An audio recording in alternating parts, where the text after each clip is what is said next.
Okay, everybody, come on in. It is my enormous pleasure as we come to the 4th of July to be with my friend Colette Holt.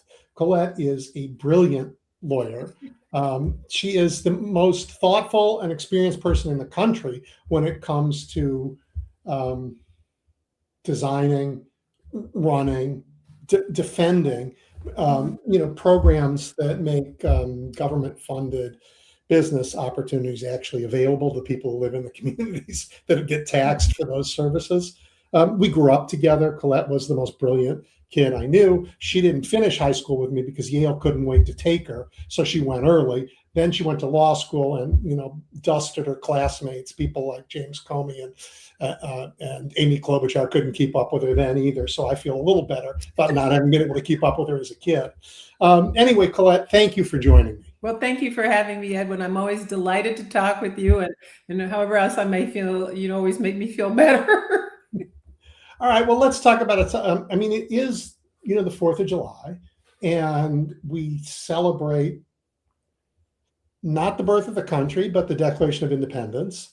And the only thing Americans remember about the Declaration is that part that says, we hold these truths to be self-evident, all men are created equal. That is the thing that Americans supposedly celebrate on this holiday. But our government seems to be wanting to erase that part of our history. And you're in the middle of that. So talk a little about what you're discovering. Well, as you mentioned at the top, I work on programs to ensure that everyone has a full and fair opportunity to compete. Yep. And compete is critical for government contracts as well as private sector contracts because, frankly, they're more profitable anyway. So, and what we've been seeing really over the last 3 to 4 years is essentially the evisceration of decades-old civil rights programs designed to ensure that minority and woman-owned businesses can get in the game and ensure that there's a level playing field. This was actually happening when Biden was president. And of course, the Trump administration has just accelerated this at warp speed. So what we're seeing is federal programs being essentially dismantled. And even at the state and local level, in large part in response to threats from the Trump administration to potentially put elected officials and administrators in jail if they operate programs. So what we're seeing is people just retrenching and going to small business programs. And there's nothing necessarily wrong with that. But I did look up the statistics for Illinois and Texas, and now I live in Texas, so that's a whole nother thing. And 99.6% of the firms in the state of Illinois will qualify as small, and it's 99.8% in Texas. So essentially, the vast, vast, vast majority of firms in the economy are small. I think people don't really have a sense of how big the economy is. And so, yes, small business programs are better than nothing, but not a whole lot better.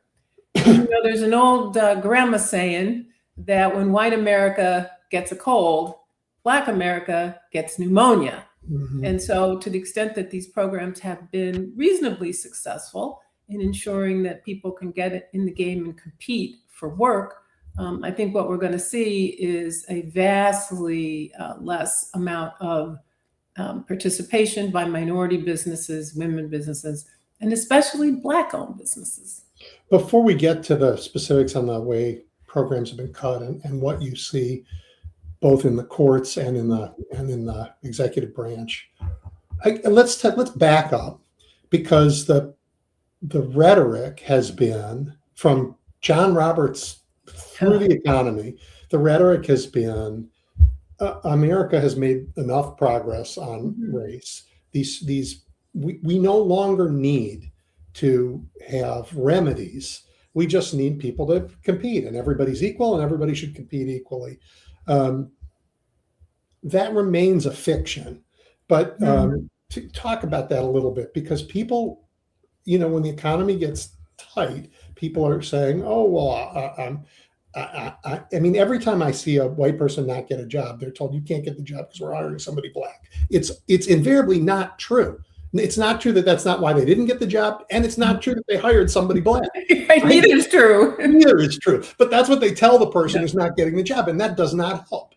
Yeah, no, I think that is very true. I think the federal courts are living in some kind of racial fantasy world, where all problems have been solved, and at least structural problems, and now it's just about bad people, bad apples theory. And if we can just get rid of the bad people, then everything will be fine. Well, this is nonsense.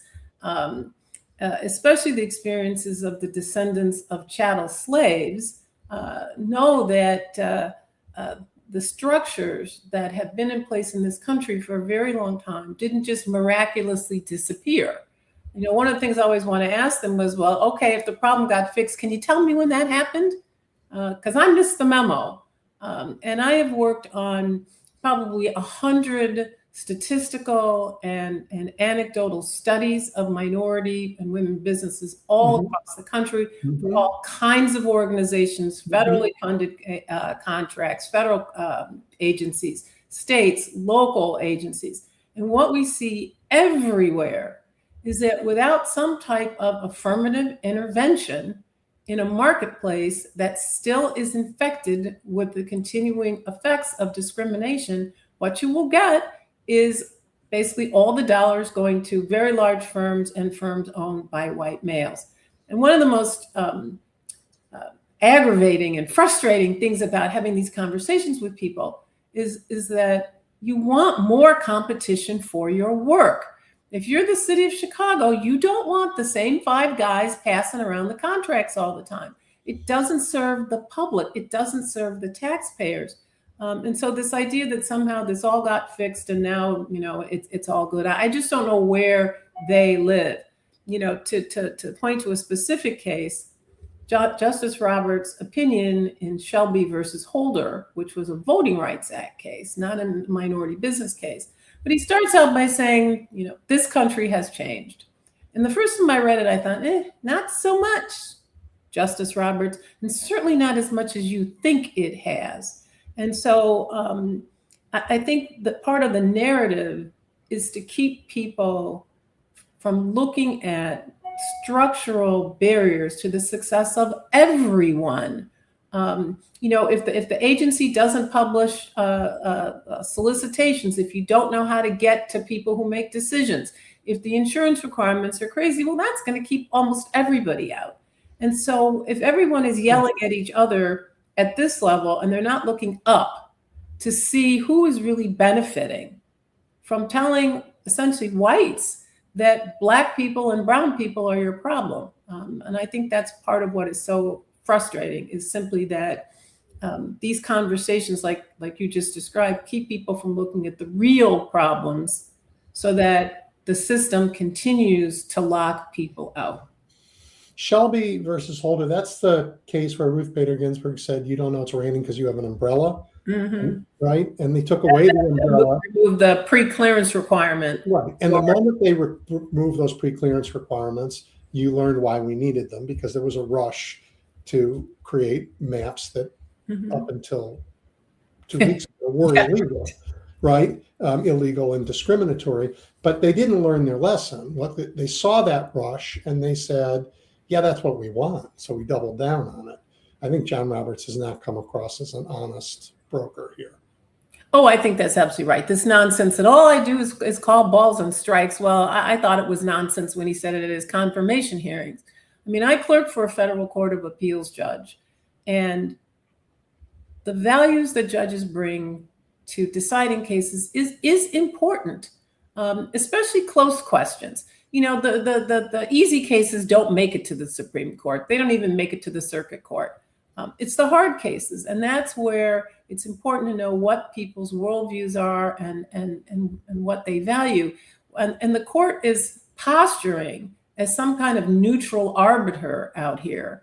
And I just don't think you can read the opinions, especially not in the last couple of weeks at the end of the term, as anything other, to be blunt about it, than sort of rank partisanship.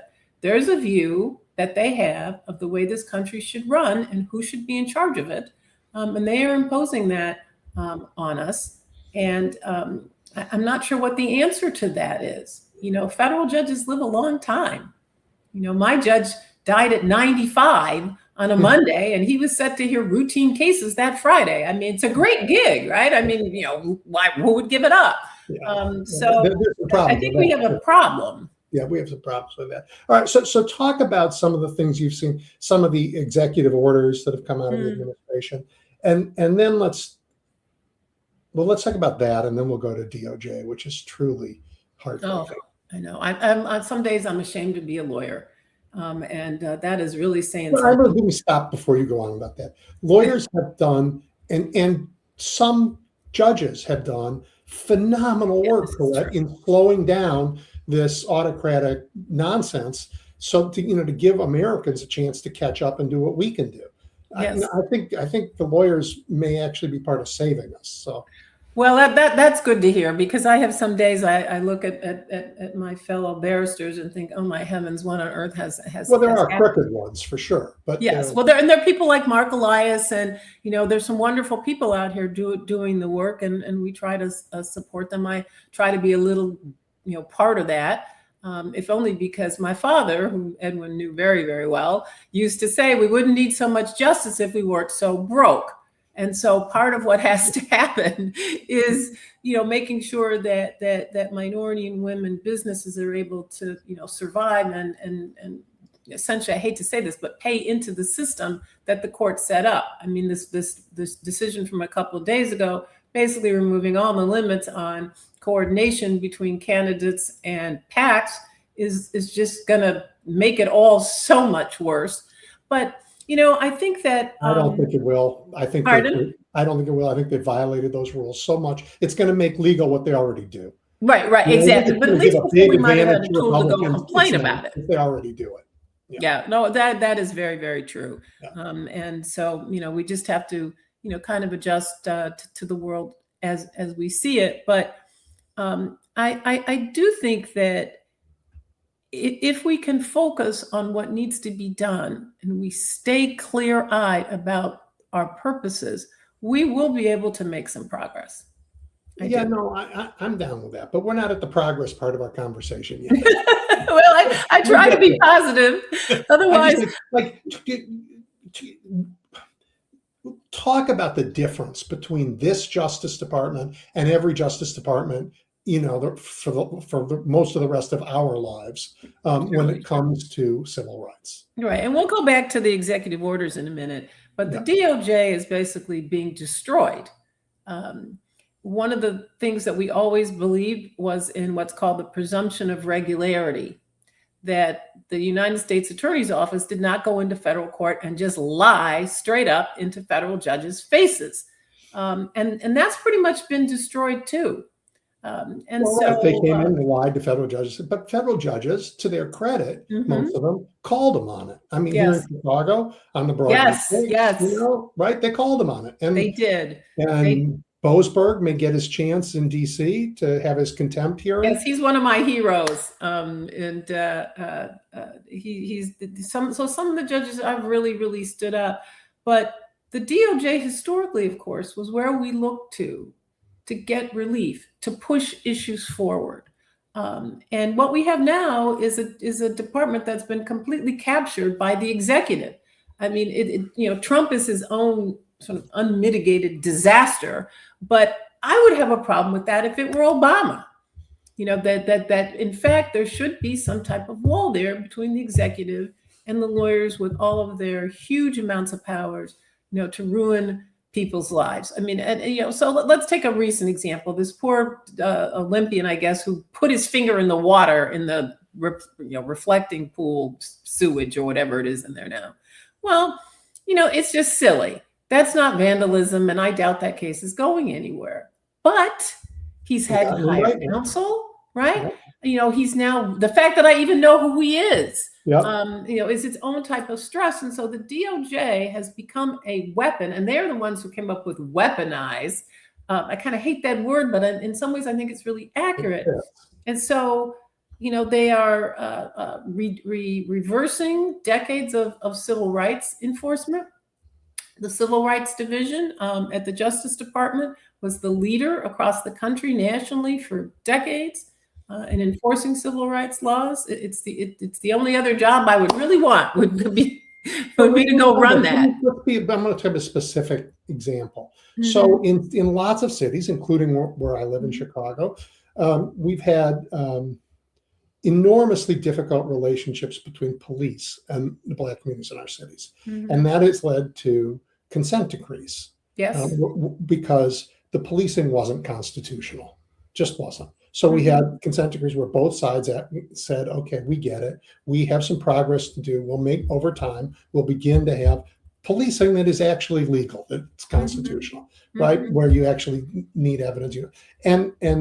And Chicago and many other cities entered those decrees to help not only bring their police departments into conformity with the law, but to actually make them much more effective. Right. Yes. Right. Because they're not an occupying army. They are a police force trying to help communities stay safe. That's a very different point of view. Enter this administration. Yeah. Those consent decrees are being torn up by the government. Government's telling cities, you must not do what's in those consent decrees. And they like the idea of having an occupying force. They had one here, they had one in Minneapolis of their own. They put a Black Hawk helicopter on a building here. So none of this makes us safer. None of it makes policing more effective. And all of it undermines the effort at justice and at law that we've lived with, that we've been at least trying to. It's been an effort we've been part of, and these guys are part of trying to erase it. Oh, there's no question about it. And the lack of legal structure, the lack of regularity in the law, the lack of predictability, it's just kind of whatever they want to do that serves Trump's agenda that moment. And then it's not just in the police. So I'll give you another example that hasn't really gotten much attention, but the Justice Department under President Biden was in the process of negotiating a consent decree with the state of Louisiana about what's called Cancer Alley. So there are these refiners, right, that ring the Gulf of Mexico, and those are all poor Black communities where, cancer rates, all these other problems, physical health issues had been proven using the type of statistical analysis that I've been using in my own work for decades. They were on the verge of a consent decree. Bondi comes in, that's it. So those people are going to be sicker because of this. And I want somebody to tell me why sicker citizens is something we want. How does that fit into both our constitutional heritage as we approach the 4th, but also just from a practical standpoint? Sick people cost money and sick people aren't productive. So they are both ignoring the Constitution, engaging in discrimination, but also, as you say, getting much worse results for everyone. Yeah. I want to listen for everybody listening. I want to apologize. That terrible sound you hear in the background, if you hear it, is my dog snoring on the floor. So I apologize for if you're. Well, I kicked mine out. He snores too, along with the cats. So I think that's the kind of stuff we're seeing from the Justice Department. Yes. Sort of the weaponization to go after his enemies, including your old classmate, Comey. But this walking away from using the power of government to help Americans in the ways that we've talked about. Talk about some of those executive orders. Yeah, let's at least highlight a couple of them. They were very busy, the Trump administration, the first week. That was one of the worst weeks of my life because it was just this barrage of executive orders, dismantling civil rights programs, taking away the tools that we've been able to use, going after federal contractors, saying that the Justice Department should identify universities, law firms, corporations that might be engaging in quote unquote illegal DEI. And they have been sort of remarkably effective because, I guess respect where it's earned, they figured out a tool to use. And that is the Federal False Claims Act. They are threatening recipients of federal grant money, which is pretty much every government in the United States of any size, with potential Federal False Claims Act criminal exposure for implementing any so-called DEI programs. And one of the most pernicious things, Edwin, about what they do is they don't define anything. So you don't know what it is that might cross their threshold of quote unquote illegal DEI. They don't define DEI. They don't tell you when it's illegal. And many jurisdictions, sadly, caved under that threat and spent all sorts of programs. They are a little bit clear about it, because I don't believe that, I mean, I could be wrong, but I would doubt this administration has taken up one case of a Black person who was fired or didn't get the job, but they have gone to court to say that white person didn't get the job because of discrimination. That's exactly right. Not one case. Yep. But plenty the other way. So they have been very clear about at least what they think it means, even if they haven't defined it in law. Yeah, well, it's very clear what they're trying to do. I mean, the EEOC, that's another agency that's been completely captured. Now they are very explicit that their focus is going to be discrimination against whites and Christians. And so that they're making it very clear in that way. But as a lawyer, if I'm trying to advise a client and I have no idea what the terms are really supposed to mean, other than, we don't believe in civil rights and, as and everything we've been talking about, it's very difficult to know what to do. One of the things that's most astonishing to me is how quickly the conversation about civil rights in this country got twisted and captured and turned into 3 letters. I remember the first time I ever heard the term DEI, I had to Google it. I was like, what does that mean? And if I don't know what it means, that's a kind of a bad start. And these are remedial civil rights programs. They aren't DEI, whatever that means. And one of the things that's so astonishing to me is that most of them were started in the Nixon administration. Yeah. They were designed to promote what was at the time called Black capitalism. There was a guy, he's passed away now, Arthur Fletcher. It was all in response to the Panthers and the Black Power movement. And I guess the idea was that, well, if we make some Black people rich, maybe they'll sit down and be quiet.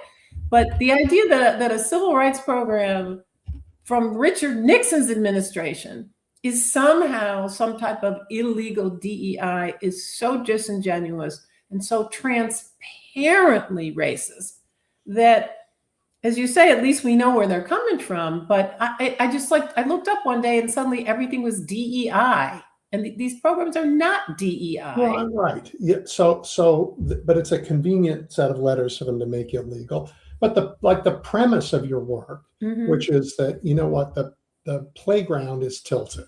It isn't quite fair for everybody, is also a concept that they say you can't teach in schools. Yes. You can't research. You can't get any data about it if you have a federal grant, right? They just want to order this problem not to exist. Yes. And telling people that what they see in their own real lives is not true is its own kind of attack. You look around the world and you see that it's not fair, but there's people telling you it is. Well, you might begin to doubt your own perceptions. This attempt to reify and reimpose the idea that everybody is doing just fine. And if you are not, it is an individual problem. I mean, I think, again, one of the other pernicious aspects of this is that by turning everything into an individual problem, people lose their agency to work together. If you think it's just your situation that's happening to you, right, you won't work with other people because you won't see that. And so by taking away the tools that we have to be able to prove that, by teaching children that it's all fine in America and we got past that at some undefined point. So if you see racism, if you see sexism, if you see other kinds of bigotry, it must just be you and your own individual problem. And I think that relieves people of a sense of agency. So you made 2 points there. One is about agency, and the one before it was, if they tell you this enough and it is not what you see yourself, it undermines what you think. On that point, they have crossed so many lines that I think they have done themselves in. Because it's, after all, he's telling us that the reflecting pool is beautiful. He's telling us there are big crowds at his state fair. Fox News is saying, look at the big crowds behind me, and there's nobody behind me. There's nobody there. Nobody there. Right. So I think the blinders are off on the lies. Now the question is, what's the reality we actually see, and do we have the courage to say what it is? Yes. Because what they're telling us, roundly, Americans don't believe. Gas prices are down, right? Oh, really? Like I see the sign 4 times on my drive to work. You know what? Right. So there's only so much they can do about that. This sort of gaslighting. But on a massive scale. Right. I think that's wearing off. But your other point, which is that it's all, this is all an individual problem. That there are no structures that mediate these things. That working together is a problem. Because you cut your own deal. Like the White House has a sign that says, open for business, come cut your deal. And like, I'm sure they're colorblind about that. If you happen to be black, and you happen to live near Mar-a-Lago, right, which would be almost impossible because of the things we're talking about. But you do, and you go in there and you have the right check, you can get the right contract. That undermines this whole notion of, you know what, we should work together for a more fair, more just, and more perfect union society for everybody here. Yeah, I think that's very, very true. And the idea that all problems are individual means that people don't see that they can work together for group solutions. And to the extent that is undermined, the ability of people to come together, that is an attack that goes across all different kinds of issues. And the Supreme Court, to sort of go back to where the courts are, seems to be, kind of adopting that position on all sorts of things. Look at a case that didn't get as much attention the last couple of weeks, but the attempt to try to hold people responsible for weed killers and poisons and pesticides that hurt hundreds of thousands of people. And so if you lose group remedies to group problems, then the only thing that you're left with is sort of this individual struggle. And especially when it comes to issues of race, that's all about being in a caste, for Isabel Wilkerson's one, I think the best books ever written, Caste, and talks about that and the ways in which people are separated and frightened and intimidated and pushed down so that they don't band together to say, this is our country too. It belongs to us, not you. It's not for sale to the highest bidder that gives money to Trump and his family and his cronies. And so I think, as we approach this holiday, we really need to be thinking, how do we, take our country back, as as so many of the MAGA, folks keep talking about. But we have to come together and not be distracted by this. Don't use a bad word, by this stuff that keeps people at each other's throats. You and I mentioned you earlier, we were chatting that, there's an old quote from Lyndon Johnson. So, if I'm going back to Nixon and Johnson, that tells you something. That if you can convince the poorest white man that a black man is his problem, he will allow you to pick his pocket and do so gladly. And that really hasn't changed either. So as long as we're all fighting each other, as long as we're distracted by these trivial issues, then we don't turn around and look to see who's up on top of us because we're too busy fighting each other. And there are all sorts of issues like that. I'm sorry? Divisions are vast and being created left and right. The Middle East has created enormous divisions in America. It's a long ways away from here. It's terrible what's happening there. It's not the worst slaughter on the planet, not second or third on that list, but it's the one that is most divisive in the United States. I don't know how many trans athletes there are in sports, but it is vanishingly small. Mhm. And yet we're being told it's a threat to every young woman who wants to play sports. It's just vanishingly small. It's ridiculous.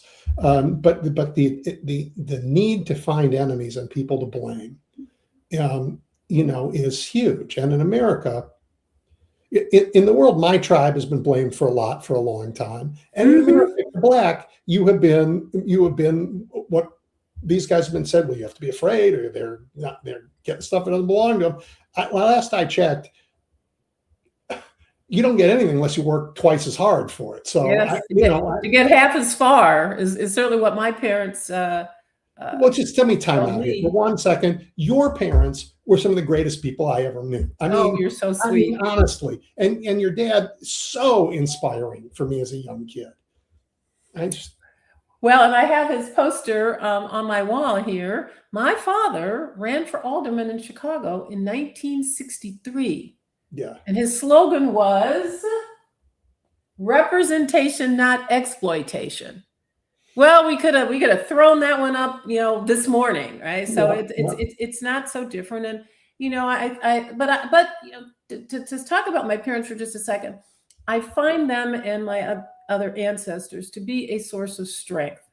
So this past weekend, not this immediate one, but one before, we went to my family reunion in South Carolina. And one of the interesting things about slavery in South Carolina was that it had the highest death rate of slaves, because right around 1800, 1810 up to 1820, rice was the main crop. And you have to stand in water to harvest rice. And so there were, death rates, 80% of slaves would die in some plantations. And so I look at those folks and what they endured, and I think, well, who am I to not keep going? Who am I not to take strength from that? So one thing I learned, which is that my mother's father, the Reverend Dr. Andrew Alexander Sims, was a leader in the anti-lynching movement in South Carolina in the early 1900s. It's a wonder he didn't get lynched himself. And so if they could do it, we could do it. But to go back to the point about how structural it is, in Anderson, South Carolina, right in front of the courthouse, is this great big Confederate monument to the Confederate States of America, right in front of the courthouse. So just in case you weren't clear about the message about who was supposed to get justice here, who had a right to be here, they put that right in your face. And the plaque is really interesting because it talks about the lost cause, but how we have now righted things and things are as they are supposed to be. So when you see that, and there's someone like Justice Roberts or other justices saying, that's all over with. Well, I mean, that is a visual manifestation of how not over it we all are.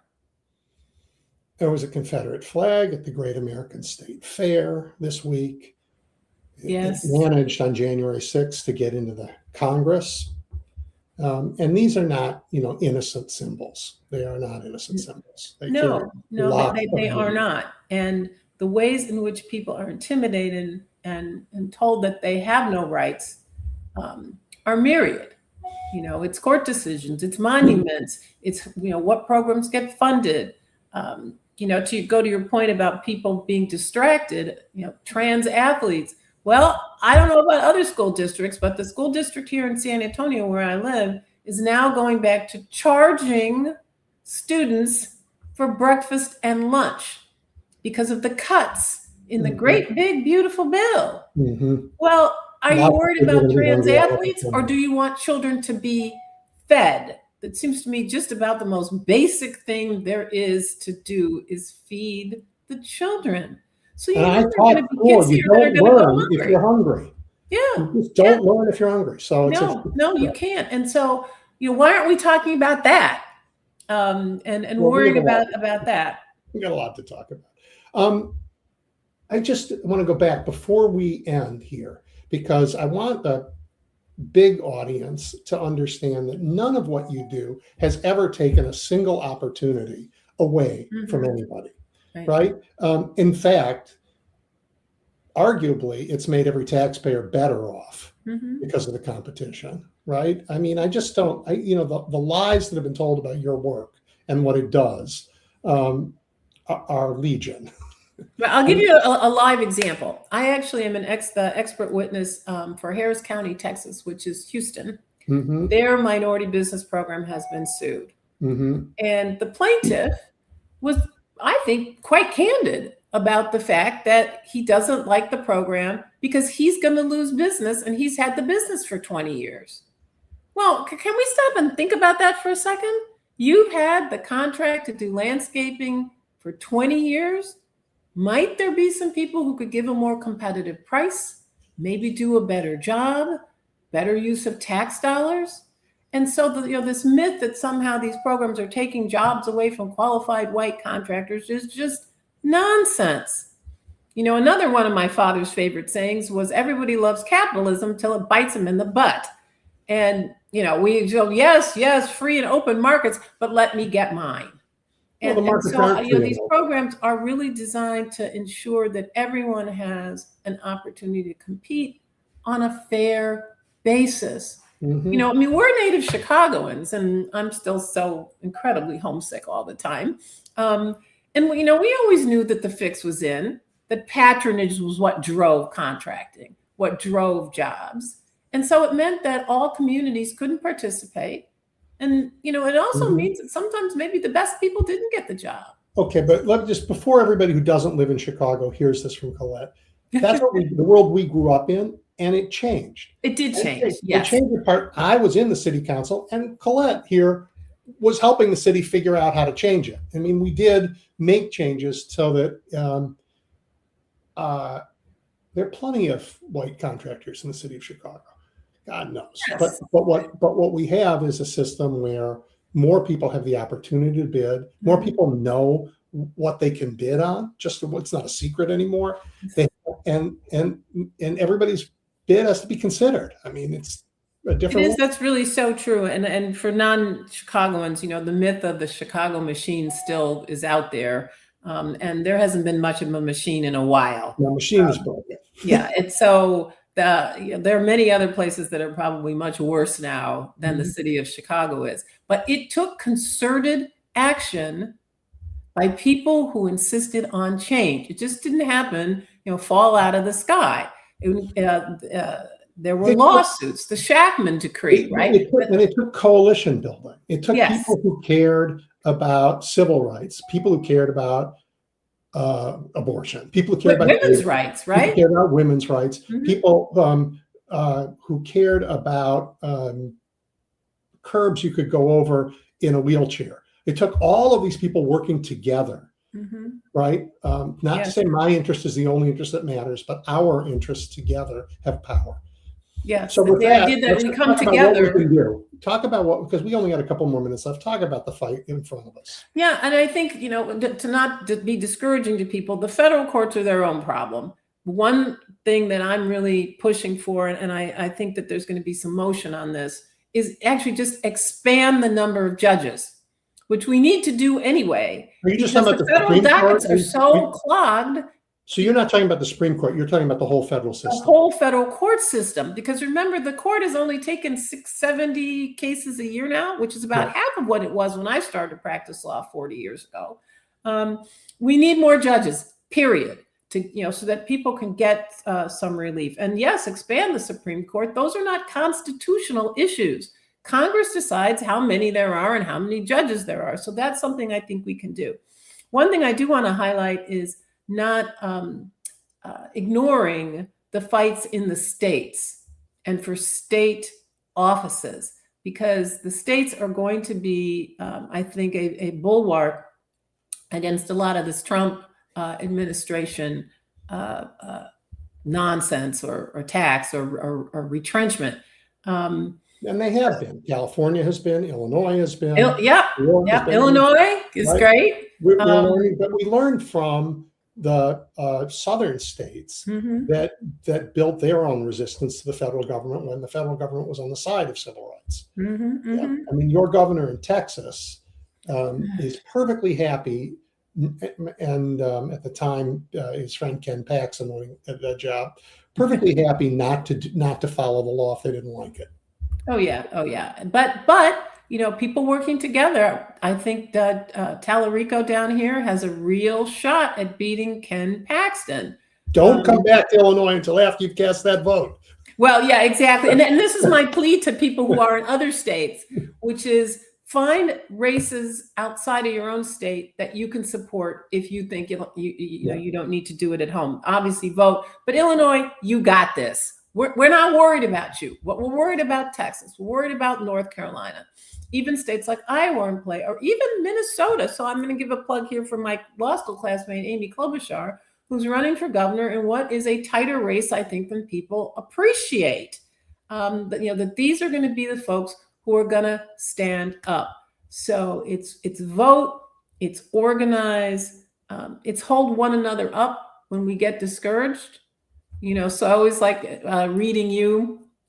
I do everything that you post because you do still see the light. You do still see the ideals. I love the American people. And you know what? We bump into each other. We learn from each other. We do not hate each other the way they pretend we do.